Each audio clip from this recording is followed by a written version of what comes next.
Hello everyone, this is Priya Meena, Assistant Professor Physics, Government Girls College Sirohi. बच्चों, हमने BSc part third का जो quantum mechanics है उसमें लास्ट लेक्चर में हमने पढ़ा था इनफाइनाइट पोटेंशियल वेल के बारे में। अब हम जो नेक्स्ट हमारा टॉपिक है वो हम पढ़ेंगे किसी भी फाइनाइट पोटेंशियल वेल के बारे में, यानी कि particle in a shallow potential well और particle in one dimensional potential well of finite depth. हमने अब तक इनफाइनाइट पोटेंशियल वेल देखा था, इनफाइनाइट था वो, ये हमारा क्या है, फाइनाइट दे दिया हमें। इसमें हम किसी भी पार्टिकल के बारे में अध्ययन करेंगे, किसी भी पार्टिकल की वेव फंक्शन और उसके एनर्जी आइगन वैल्यूज के बारे में।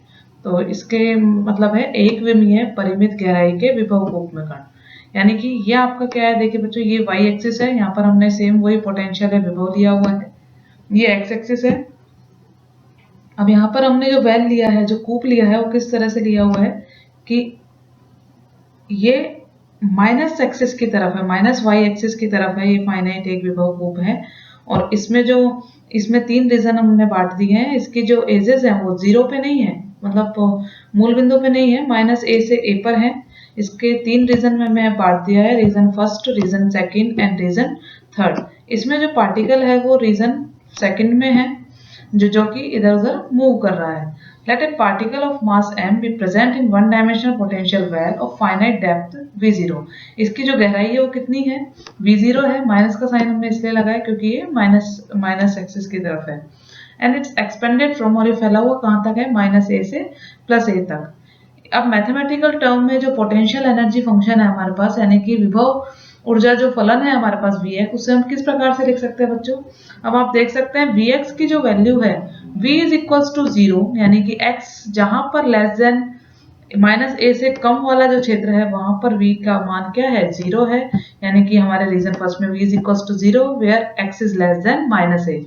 V is equals to minus V0, minus A और ए के बीच में ये जो इस जगह है, या जहां पर रीजन 2 है, यहाँ पर v की वैल्यू हमारे पास क्या है, माइनस V0 है। और रीजन 3 जो है, यानी कि x is greater than plus a, यहाँ पर v की वैल्यू हमारे पास फिर से कितनी है, 0 है। ये आप देख सकते हैं, ये हमारी इक्वेशन नंबर 1 आ गई।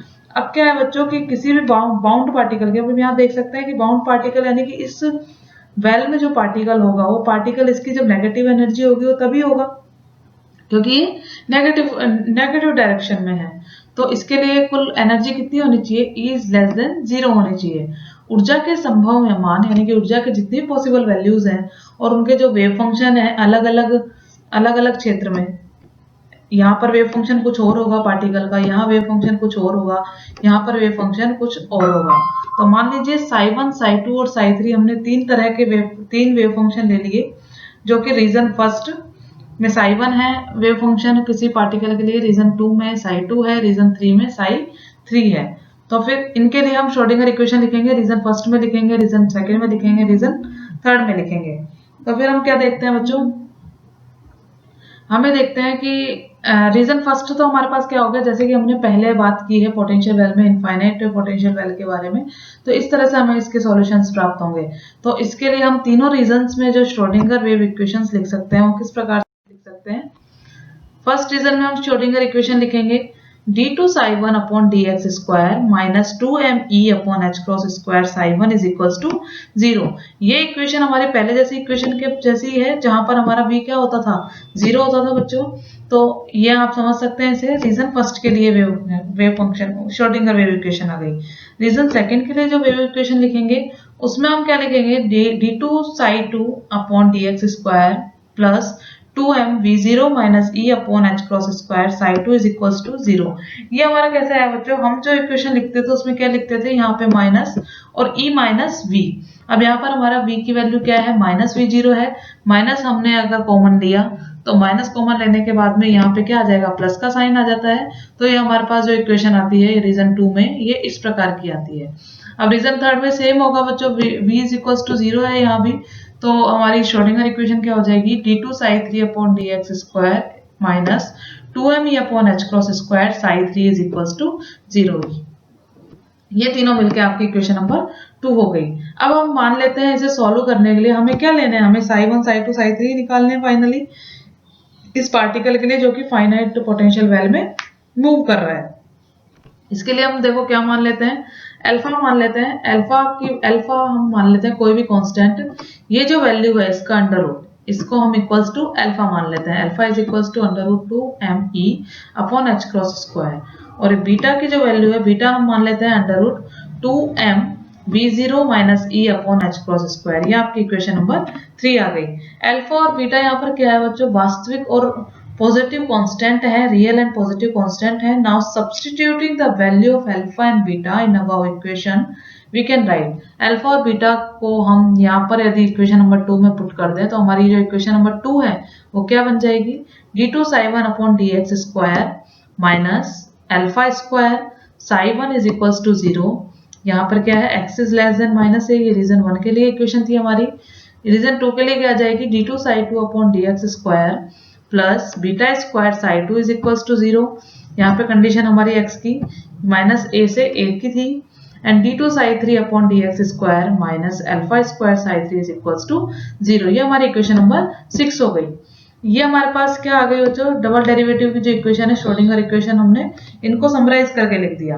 अब हमने जैसे पहले निकाले थे उनके जनरल सॉल्यूशंस जो हमने लिखे थे, हमारे पास किस तरह की इक्वेशन थी, वहां पर इस तरह की इक्वेशन थी। तो हमने उसका सॉल्यूशन क्या लिखा था, पहले हम फिफ्थ इक्वेशन को देख लेते हैं। इसका सॉल्यूशन क्या हो जाएगा, psi2x is equals to, general solution जो इसका होगा वो क्या होगा, c sin beta x plus d cos beta x। अब इन दोनों में क्या है बच्चों, बीच में माइनस है, इन दोनों का जो जनरल सॉल्यूशन होगा वो एक्सपोनेंशियल टर्म में होगा, यानी कि e की पावर में होगा। पहले हमने जो पोटेंशियल वैल्यू लिया है ना वो इस तरह का लिया है। कोई भी पार्टिकल जब आएगा वो इस तरह से आएगा, यहाँ पर पेनिट्रेट होगा इसमें और फिर वो वापस बढ़ेगा। तो यानी कि यहाँ पे जो वेव फंक्शन आपको मिल रहा है वो कैसा है, बढ़ता हुआ है, और यहाँ जो मिलेगा वो घटता हुआ मिलेगा। तो आपके जो वेव फंक्शन आ जाएंगे, जनरल सॉल्यूशन हम इस वाली इक्वेशन का यदि हम लिखें तो एक्सपोनेंशियल के टर्म में यानी कि e की पावर में लिखेंगे। वो हमने क्या मान लिया, psi1x is equals to a e की power alpha x plus b e की power minus alpha x। psi2 हमने बता ही दिया। psi3 हमने क्या मान लिया, f e की power alpha x plus g e की पावर माइनस अल्फा x। यहाँ पे हमने बच्चों 6 कांस्टेंट लिए हैं, ये हमने मान लिए कि इनके जनरल सॉल्यूशंस इस प्रकार के हैं।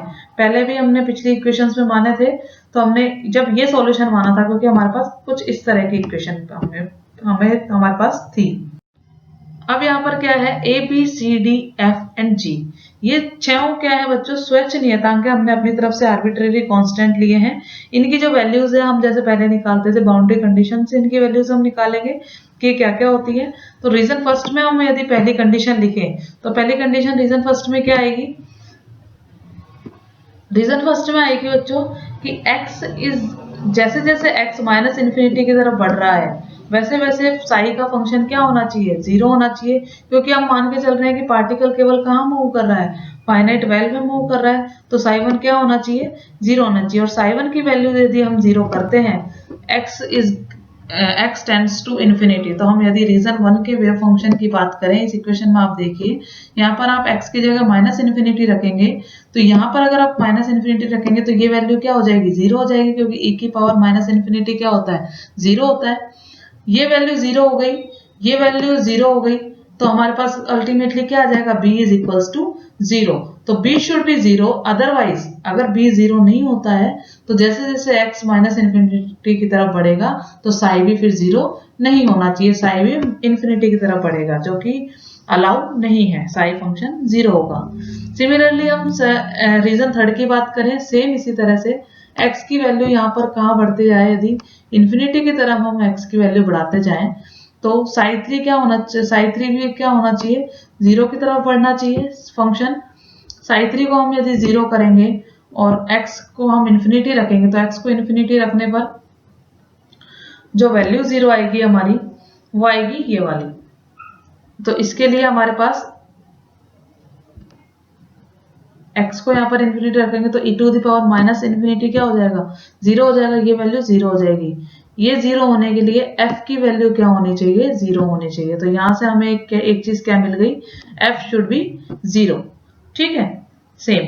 तो अब हमारे पास क्या क्या मिल गया बच्चों, दो कांस्टेंट की वैल्यूज मिल गई, b शुड बी 0 और f should be 0।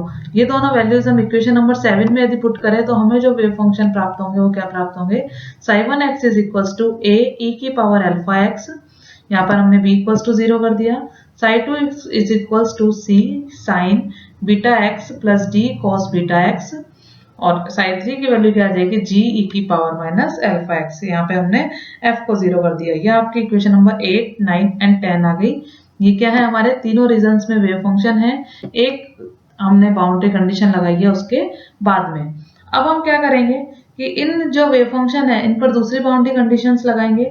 Boundary conditions क्या लगाएंगे बच्चों, x is equals to minus A, यानी कि ये जो बाउंड्री है इस बाउंड्री पर psi1 और psi2 ये दोनों वैल्यूज क्या होनी चाहिए, बराबर होनी चाहिए, और इनके जो डेरिवेटिव है यानी कि d psi1 upon dx is equals to d psi2 upon dx ये भी बराबर होने चाहिए। Similarly x is equals to a, यानी कि इस वाली जो बाउंड्री, ये वाली जो बाउंड्री है यहाँ पर ये फंक्शन psi3 और इधर का फंक्शन psi2 ये भी बराबर होने चाहिए, और इनके derivative d psi2 upon dx is equals to d psi3 upon dx ये भी बराबर होने चाहिए। अब हम इन दोनों बाउंड्री कंडीशंस को ये जो हमारे पास पहले फंक्शन आए हैं इन पे अप्लाई करेंगे।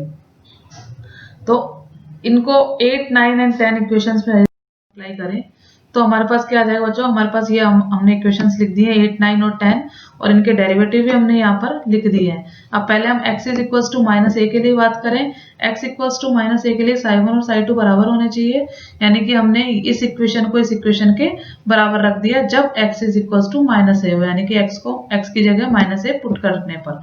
तो हमारे पास ये इक्वेशन क्या आ जाएगी, a e की power minus alpha a is equals to minus c sine beta a plus d cos beta a। ये आपकी इक्वेशन नंबर 13 आ गई। Second, x is equals to minus A पर ही इसके derivative d psi1 upon dx is equals to d psi2 upon dx करने पर हमें क्या मिलेगा बच्चों, अल्फा a e की पावर माइनस अल्फा a, ये जो वैल्यू है ये और ये हम बराबर कर देंगे x इक्वल्स टू माइनस ए रखते हुए। तो हमारे पास जो फाइनल इक्वेशन आएगी वो क्या आएगी, अल्फा a e की power minus alpha a is equals to beta c cos beta a plus beta d sin beta a। इसे आप सॉल्व करेंगे तो आपको पता चल जाएगा, आप एक बार हाथ से लिख के देखेंगे तो आपको समझ में आ जाएगा। अब ये same x equals to a के लिए हम करेंगे, psi2 is equals to psi3, इन दोनों इक्वेशंस को बराबर करेंगे हम x इक्वल्स टू a के लिए, तो हमारे पास क्या आएगा, g e की power minus alpha a is equals to c sin beta a plus d cos beta a। ये आपकी इक्वेशन नंबर 15 आ गई। और हम d psi2 upon dx is equals to d psi3 upon dx यदि हम करेंगे तो हमें क्या मिलेगा, और यहाँ पर क्या रख देंगे इन दोनों की जगह x is equals to a और पुट करते हुए चलेंगे तो हमारे पास क्या मिलेगा, minus alpha g e minus alpha a is equals to beta c cos beta a minus beta d sin beta a। ये आपकी इक्वेशन नंबर 16 आ गई। सेकेंड बाउंड्री कंडीशंस भी हमने लगा दी बच्चों, तो हमारे पास ये इक्वेशंस आ गई। अब हम क्या करेंगे, इक्वेशन 13 में 15 को ऐड करेंगे, इस इक्वेशन में इस इक्वेशन को ऐड करेंगे, और 14 में 16 को ऐड करेंगे, इस इक्वेशन में इस इक्वेशन को ऐड करेंगे। ठीक है, तो हमें क्या मिलेगा बच्चों, e की पावर माइनस अल्फा ए तो कॉमन आ जाएगा, अंदर क्या बचेगा a प्लस जी e की power minus alpha A is equals to, ये इक्वेशन और ये इक्वेशन हम ऐड करेंगे तो ये टर्म इस टर्म से कैंसिल हो जाएगी, हमारे पास क्या बचेगा 2d cos बीटा a। ये आपकी इक्वेशन नंबर 17 आ गई। और सिमिलरली 14 और 16 को ऐड करने पर हमारे पास कॉमन क्या आएगा, अल्फा आएगा, नीचे क्या बचेगा a माइनस जी e की power minus alpha a is equals to, ये वाली टर्म कैंसिल हो जाएगी, beta d sine beta a, हमारे पास बचेगा 2 beta c cos beta a। ये आपकी इक्वेशन नंबर 18 आ गई। अब हमने ऐड कर दिया। सिमिलरली अब हम क्या करेंगे, सब्ट्रैक्ट करेंगे, यानी कि माइनस करेंगे इनको आपस में। तो 13 में से 15 को माइनस करने पर तथा 14 में से 16 को माइनस करने पर हमारे पास जो इक्वेशन मिलेगी वो क्या मिलेगी बच्चों, a माइनस जी ई की power minus alpha A common आ गया is equals to minus 2c sine beta a। ये आपकी इक्वेशन नंबर 19 आ गई। अल्फा कॉमन आने पर a प्लस जी ई की power minus alpha a is equals to 2 beta d sine beta a। ये आपकी इक्वेशन नंबर 20 आ गई। अब यदि हम मान के चले कि d is not equals to 0 और a plus G is not equals to 0, अब d और a प्लस जी हमारे किस किस इक्वेशन में है, एक तो इस इक्वेशन में है और एक इस इक्वेशन में है। तो हम सिर्फ इन दोनों इक्वेशंस की बात करेंगे 17 और 20 की। यदि d is not equals to 0, d भी 0 नहीं है और a प्लस g भी 0 नहीं है, तो फिर हम समीकरण जो 20 है उसमें 17 का भाग दे देंगे, यानी कि 20 को 17 से डिवाइड कर देंगे। 20 को 17 से डिवाइड करने पर हमें क्या मिलेगा, a प्लस जी से कैंसिल हो जाएगा, e की पावर माइनस अल्फा ए। हमारे पास ये इक्वेशन आएगी alpha a plus G E की power minus alpha A upon a plus G E की power minus alpha A is equals to 2 beta D sine beta A upon 2 D cos beta ए।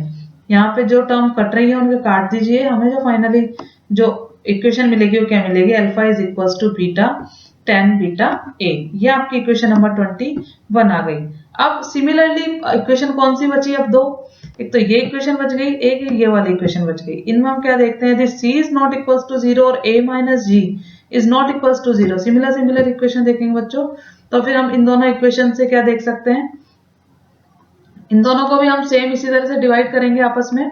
तो divide finally वो हमारे पास क्या हो जाएगी, alpha a minus G E की power minus alpha ए, यानी कि 18 में 19 का भाग देंगे, 18 divided by 19 upon a minus G की power minus alpha A is equals to 2 beta C cos beta A upon minus 2c sine beta A. जो term cut रही है उन्हें काट दीजिए। आपके पास जो अल्फा की वैल्यू मिलेगी वो क्या मिलेगी, alpha is equals to minus beta cos beta A. पहले हमें क्या मिली थी, alpha is equals to beta tan beta A. ये दोनों जो इक्वेशन है, इक्वेशन नंबर 21 और इक्वेशन नंबर 22, ये क्या कहलाती है, नॉन अलजेब्रिक इक्वेशन कहलाती है, यानी कि अबीजीय समीकरण कहलाती है। इन दोनों के सॉल्यूशन एक साथ वैध नहीं हो सकते, क्योंकि अल्फा की ही वैल्यू है दोनों, इसलिए दोनों को एक साथ वैल्यू नहीं निकाली जा सकती। तो ये दोनों जो इक्वेशन है, ये दोनों इक्वेशन को हम या तो ग्राफिकल मेथड से निकालते हैं या फिर न्यूमेरिकल मेथड से निकालते हैं। तो ये दोनों equation, so the solution of Schrodinger equation for a finite और शैलो पोटेंशियल, यानी कि श्रोडिंगर इक्वेशन का जो सॉल्यूशन है किसी भी परिमित विभव कूप के लिए, वो दो भागों में, दो क्लासेस में डिवाइड किया जा सकता है उसको, क्योंकि हमें दो वैल्यू प्राप्त हुई है अल्फा की। तो हम दो तरह से इसको निकाल सकते हैं। एक को हम मान लेंगे केस फर्स्ट और दूसरे को हम ले लेंगे केस 2। सॉल्यूशन हम निकाल रहे हैं ना श्रोडिंगर इक्वेशन का।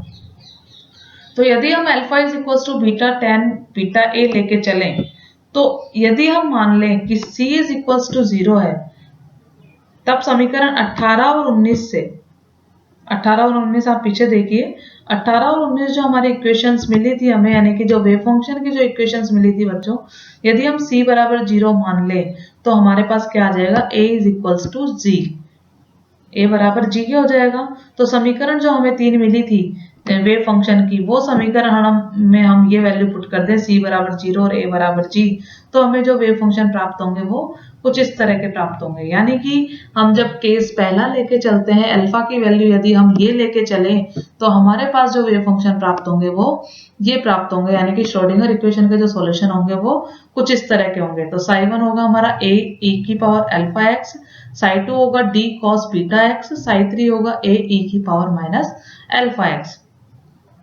अब यहाँ पर आप देख सकते हैं ये दोनों तो एक्सपोनेंशियल टर्म है, यानी कि इनके तो हमें एक्सपोनेंशियल, यानी कि e की पावर में जो हमें ग्राफ प्राप्त होता है वो प्राप्त होगा इनका ग्राफ। सेकंड जो टर्म आप देख रहे हैं ये क्या है, एक सम फंक्शन है, ऑड इवन फंक्शन है। ये एक सम फंक्शन का मीनिंग, इसमें यदि हम माइनस की वैल्यू पुट करते हैं तो बाहर निकल के क्या आता है, हमारे पास प्लस आता है। तो ये दूसरा जो, ये हमारा एक सम फंक्शन है, इवन फंक्शन है। तो इसके संगत यदि हम कोई भी कोरस्पॉन्डिंग स्टेट, यानी कि इसके संगत कोई अवस्था जो हमारे पास प्राप्त होती है, तो क्या होती है, समावस्था या फिर इवन स्टेट कहलाती है। अब बच्चों दूसरा केस लेने पर, दूसरा केस हमारे पास क्या था, minus alpha beta cos beta ए।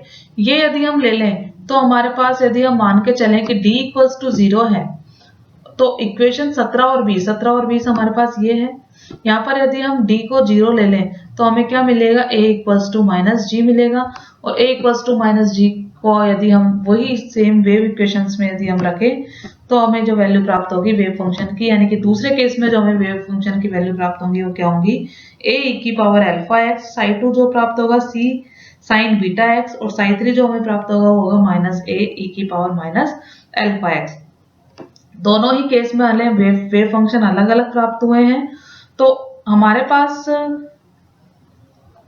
दोनों ही जो वेव फंक्शन अलग अलग प्राप्त हुए हैं। यहाँ पर आप देखिए सेकंड जो वेव फंक्शन है वो क्या है, एक ओड फंक्शन है यानी कि विषम फलन है। इसमें आपको पता है साइन एक विषम फलन होता है, माइनस रखने पर बाहर भी माइनस आता है। तो इसके संगत जो अवस्था प्राप्त होगी हमें, कोरस्पॉन्डिंग स्टेट जो हमें प्राप्त होगी वो क्या कहलाएगी, ओड स्टेट कहलाएगी। तो बच्चों फाइनाइट पोटेंशियल वेल के लिए जो हमने वेव फंक्शंस निकाले वो हमें दो स्टेट्स में प्राप्त होते हैं, दो अवस्थाओं में प्राप्त होते हैं, दो केसेस में प्राप्त होते हैं। तो हमें वेव फंक्शन, तीनों रीजंस के वेव फंक्शन हमें दो तरह के मिले हैं। इनको हम ग्राफिकली आपको बताएंगे नेक्स्ट आपके लेक्चर में।